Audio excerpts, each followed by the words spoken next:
Well, they played kind of a unique style. Their size is interesting, different. How do you deal with them having 3 point guards out there at some time and just always constantly attacking the paint? A lot of scrambling, a lot of communication. When they have a lineup like that, their team. Carlisle's a coach who will run the same play the whole game, make you adjust to it, make you make the adjustments. I thought that's what he did, especially in the second half, in the third and fourth quarter. Ran the same thing, made us make adjustments.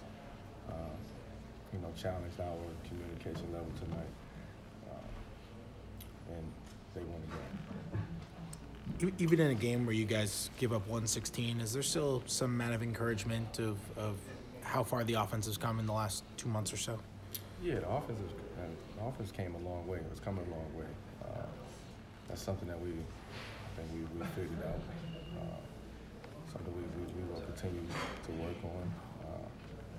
Even though our offense is moving in the right direction, we can't allow our defense to slip.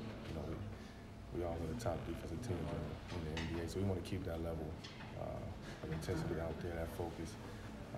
At the same time, as our offense is, making strides and moving to the right direction.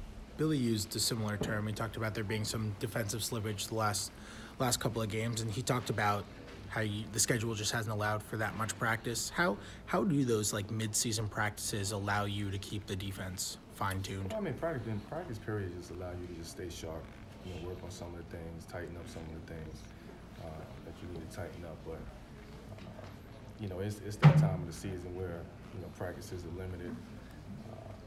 Our practices are going to be shoot-arounds. In the games, we got to make adjustments in the games. Those are our practices are games now, and it's practice is limited time. So I don't think as a team that should be in the back of our mind or thinking about that. We still should be winning games, and I still think we're playing at a very high level. We dropped these last 2 games, but I still think we're playing at a very high level. In these last 2 games, I was challenging. It was challenging from a communication standpoint. I think once we lose that communication, you can see the difference in our team. Anybody else? Carmelo, 2017 has been very interesting for you. If you had one word to describe it, what would it be and why? You caught me off guard with that question. Bittersweet for me. I won't go into details, but it's been bittersweet for me. Thanks, Melo. Thank you. Enjoy your New Year, brother.